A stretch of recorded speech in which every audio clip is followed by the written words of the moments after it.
Hey guys, welcome back to another video. So this is grammar lesson number 2, and as requested, this grammar lesson will be based on pronouns. And we're not going to really go in depth about any of the cases of the pronouns. We're only going to talk about the types of pronouns that are used in grammar. So here's a little introduction. So pronouns refer to or takes place of the noun. So basically, when they replace other words, they will carry the meaning of the replaced words. And the noun being referred to, also the replaced word, is called the antecedent of the pronoun.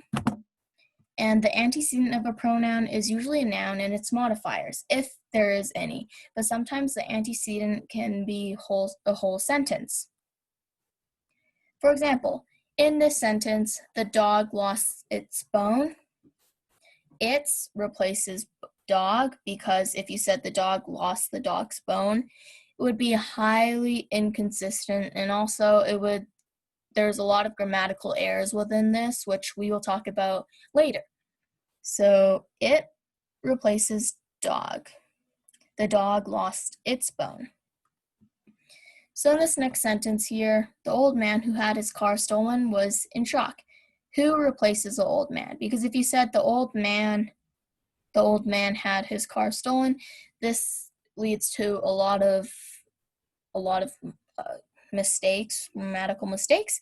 So you just want to say the old man who had his car stolen was in shock because who represents old man.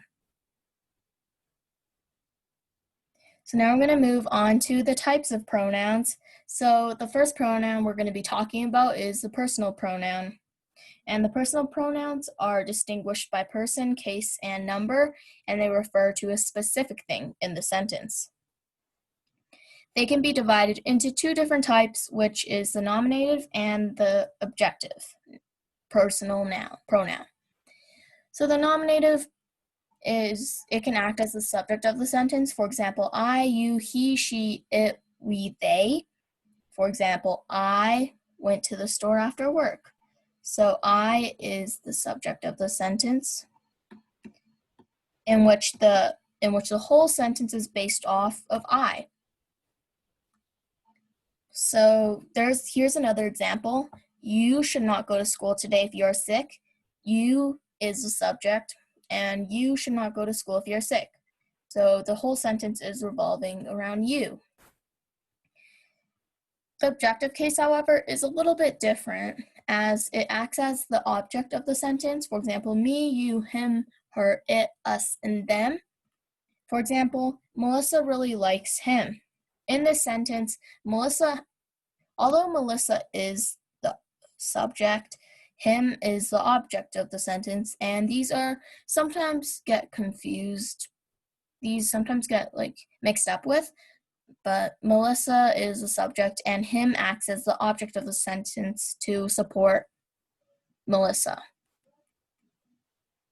So the second pronoun we're going to be talking about is the relative pronoun, and these are used to connect clarifying information to nouns or other pronouns within a sentence. For example, who, that, which, whom, whose, whoever, whichever, whomever, and whatever. And basically, this pronoun replaces a repeated noun in order to make the new sentence more grammatical. For example, Tom Hanks, who is the greatest actor, should win an Oscar. Who, it's used to connect Tom Hanks to make it sound like he is the greatest actor and he should win the Oscar. So in this sentence, the tools which he bought yesterday were specced with rust. Again, which is just a connecting word to show that which means the tools were bought yesterday and were specced with rust. So now we're going to move on to interrogative pronouns, and these pronouns are actually, I would consider them the more easy pronouns compared to the other ones, as these are basically just like a question that can be answered. So these are used in reference to a question, so who, what, which, whom, and whose, and these indicates that the expected answer will be a person if it's who, whom, and whose, and what indicates that the answer will be something non-human, and finally, which may be used for either persons or things. For example, who was the winner? As I said, who is for something humans, so a person, I guess. So, for example, John. What was he holding? What is used to indicate something that's non-human, so a cup. And which of the girls was hurt? Girls, which it can be used for either things. So we're just going to say it's a person who was hurt, of course, because girls is a person. We're going to say Sarah. Okay, so that's all for interrogative pronouns. And so now we're going to move on to the demonstrative pronouns. And these pronouns are used to identify nouns and answer the question, which one? And it's so this, that, these, and those, these indicate nearness to or distance from the speaker literally or figuratively. So in here, the antecedent of the pronoun is usually in another clause or sentence, and sometimes the reference is too general for there to be a specific antecedent.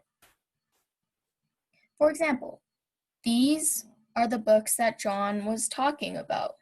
These, it's very vague and it's not that specific. Well, it is actually specific, actually, yeah.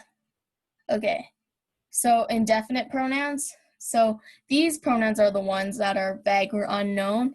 So they are used in reference to a person or thing that is not specific or not known.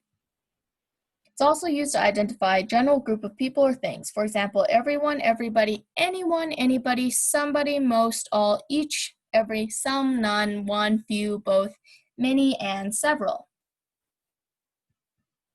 So again, the antecedents are usually vague or unknown. For example, everybody has to take the writing proficiency examination in order to graduate. So everybody, it's very vague, not specific at all. So if you want it to be specific, you could have said the Harvard students, the Harvard student, but instead they put everybody to make it vague and so that it'll cover everybody. So now we're going to move on to intensive and reflexive pronouns. So we're going to start with reflexive as this is formatted in a bit of a strange way. So reflexive pronouns are used to show that the subject of the sentence is receiving the action of the verb. For example, myself, yourself, himself, herself, itself, ourselves, and themselves. And for example, she can handle the situation herself.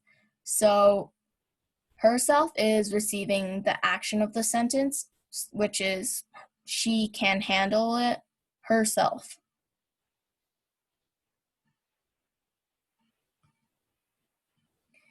So now we're going to move on to intensive pronouns, and these are used to place emphasis on the subject, and they're not essential to the meaning of the sentence. So it looks the same as reflexive pronouns, but they act differently in the sentence and are always placed next to the subject that they are emphasizing. For example, myself, yourself, himself, herself, itself, ourselves, and themselves. For example, you yourself must go to the principal's office. You could have just said you must go to the principal's office, but yourself pronoun is put into here to make the case sound more emphasizing and persuasive. This just makes a sentence sometimes more consistent and better, but not always. So that's what you have to look out for. And those are the main 6 pronouns that you need to know.